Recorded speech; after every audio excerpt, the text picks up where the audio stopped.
Okay, this is something next level. Look at the details. Oh my god. Honestly, I found this much more advanced than many paid AI models on the internet. Hi there, I'm Farid. Welcome to Pivot Point, and happy to see you here. The shoe model on the right was modeled with Trellis AI. The one on the left was made with Hunyuan 2.0. Can you notice the big difference? Incredible! Imagine running this locally on RTX 3070. This is unbelievable. Here's another comparison. The blue model was made with Trellis AI, and the red model was made with Hunyuan 2.0. You can easily see the difference. Before we start, I want to mention three things.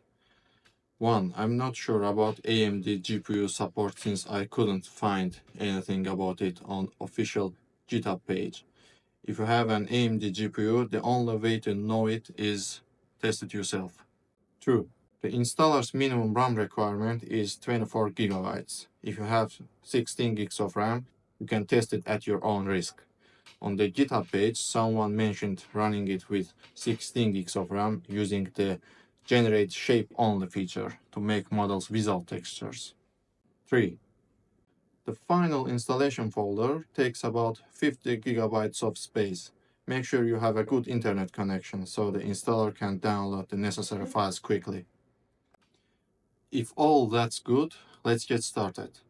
First, open your browser, search for Pinocchio AI, and download it.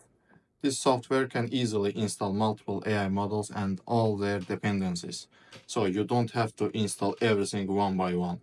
I'm a lazy person and I like to find lazy solutions. Go to the Discover page and you will see two versions of Hunyuan AI.